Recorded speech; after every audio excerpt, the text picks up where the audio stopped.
Monday morning, February 2026. Email notification. Subject line: Important organizational update. You stare at it for 3 seconds before opening. You already know. Everyone on your floor already knows. 2 paragraphs of corporate language. Strategic realignment, operational efficiency, workforce optimization. Your position has been eliminated. Effective in 30 days. 22 years at this company. Gone in 2 paragraphs. You walk to the bathroom. Lock the door. Sit on the floor. And the thought hits you like physics. The safe job wasn't safe. It was a single point of failure. And it just failed. You believe the narrative. 1 good employer. 1 steady income. 1 clear path. That was security. That was smart. That was the plan. Except the plan was written in 1987, and this is 2026. And nobody told you the rules changed, or they did. And you ignored it. Because where you were felt safe, right up until it wasn't. Let me show you what happened while you were building that security. 2023. Tech layoffs start. Meta, Google, Amazon. 180,000 people. You read the headlines, felt bad for them. But you weren't in tech. Different world, different risk. You were protected. 2024. Layoff spread. Finance cutting 15%. Media dissolving departments. Consulting firms restructuring. Your college roommate calls, lost his job, VP level. 14 years of service. You listen, you sympathize. But internally, you're relieved. Different company, different industry. Still, SAFE 2025. Your industry now. Competitors announcing cuts. 20% workforce reduction at company. Offices closing at company B. Your company sends an email. We remain committed to our people. You exhale. See, your company is different, stable. January 2026. Your company announces Q4 results. Revenue down 8%. Stock drops 14%.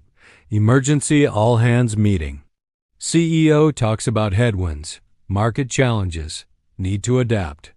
But no layoffs mentioned. You're fine. February 2026. The email arrives. You're reading it on the bathroom floor. Trying to breathe normally. Trying to understand how this happened. You did everything right. Showed up early. Stayed late. Never complained. Hit every target. 22 years of loyalty.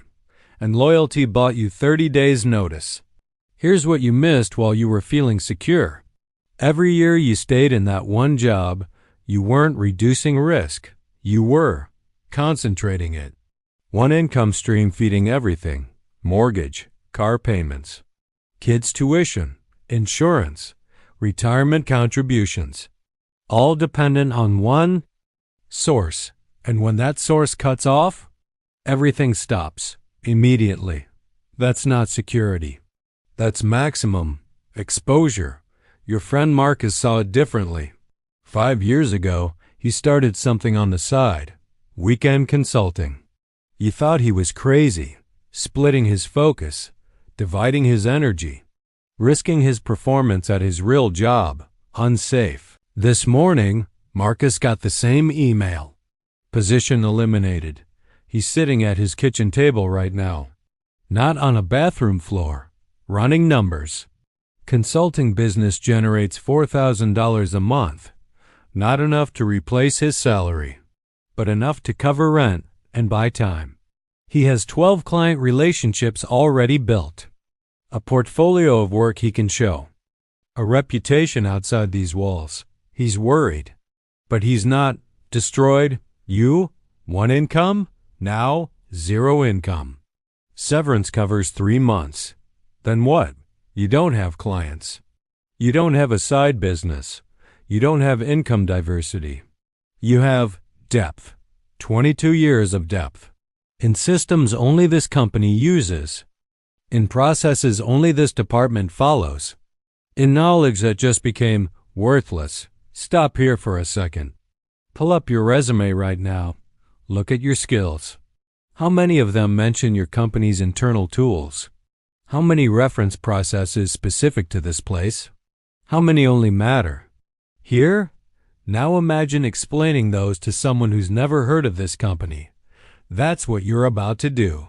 For the next 6 months, welcome to the stability trap. Now let's go deeper.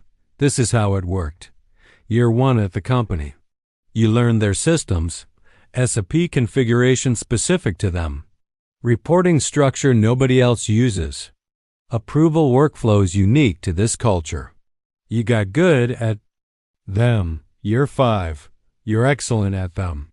You know every workaround, every exception, every unwritten rule. You're the person they come to, the expert, irreplaceable, inside. These walls, year 15, you're not just expert. You're institutional memory. The one who remembers why things are done this way. The one who can navigate systems nobody documented. The one who knows which VP to call when approvals stall. You became specialized in a company, not in a market, your network. Look at it honestly. LinkedIn connections, 847. How many are from this company? 623. How many are in your department or adjacent ones? Week 8. Severance is running out. You're applying for roles below your old level. They reject you. Overqualified. Flight risk. You'll leave when something better comes. You're trapped between levels. Too experienced for entry. Too specialized for leadership. Too expensive for lateral. The depth you built boxed you in. Let me show you what you're competing against. Candidate A, you, 22 years at one company. Deep expertise in legacy systems. Strong references from people who just got laid off too. Resume that screams one company person. Salary expectations based on your old role. Candidate B, recent MBA, 3 years of experience. But 3 different companies. Comfortable with AI tools. Adaptable to any system. Hungry. Cheap. They hire. Candidate B not because they're better. Because they're less locked in. Month 3. Savings account. You're looking at it every morning now. Doing math you never thought you'd do. Mortgage, $2,800. Car payment, $520. Insurance, $340. Utilities, $280. Groceries, $800. Total, $4,740 per month.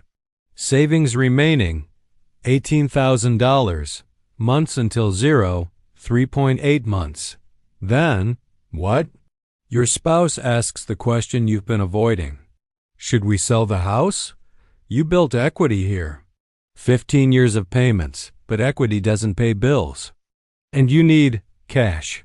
The stability you built in real estate might have to be liquidated to survive the instability in income.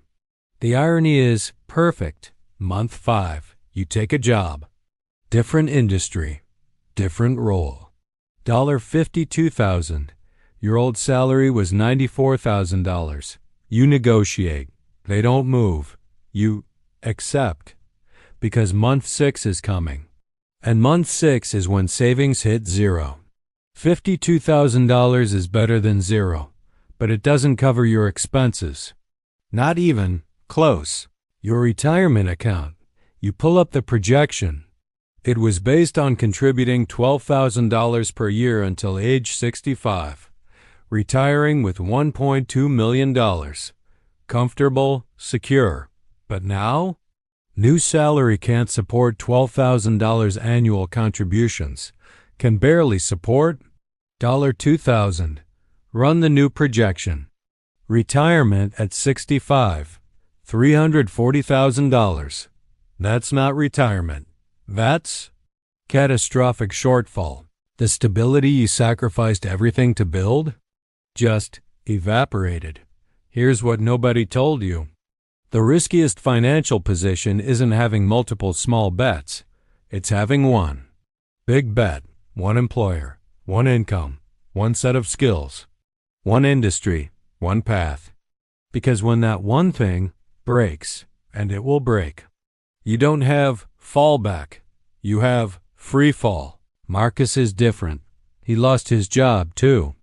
But his consulting brings in $4,000. His freelance projects, $1,500. His part-time advisory role, $2,000. Total, $7,500. Not as much as his old salary, but enough to survive, enough to avoid catastrophic decisions, enough to buy time to rebuild. He didn't have one 100% solution. He had 4 25% solutions. And when one failed, 3 remained. You thought Marcus was taking risks. He thought you were. Turns out he was right, because his risky diversification protected him, and your safe concentration destroyed you. Your old boss sends you a message, says he's sorry, says it was a business decision, says your performance was never the issue. You read it 3 times looking for something: accountability, acknowledgement, anything that suggests your 22 years mattered. You don't find it, because you were never a person to them. You were a line item, and line items get deleted when the spreadsheet needs to balance. That's the stability you trusted. That's the security you built your life on, a spreadsheet cell. 2 years from now, you're still at the $52,000 job, trying to rebuild, trying to recover. But you're 54 now, competing with 30-year-olds who never believe the stability myth, who expect instability, who built portfolio careers from DAY1. They're not more talented than you. They're just less trapped, because they never dug the hole you did. Final truth, in 2026, the riskiest position isn't entrepreneurship, isn't freelancing, isn't multiple income streams. The riskiest position is one employer, one income, one skill set, one path. Because that's not diversification. That's concentration. And concentration is the opposite of security. It's just fragility, disguised as stability. Stop calling it a safe job. Start calling it what it is. A single point of failure, maximum exposure, total vulnerability. The illusion of security, built on the most fragile foundation possible. And when it breaks, and it will break, you don't have a safety net. You have gravity, and gravity doesn't care how loyal you were. It just pulls.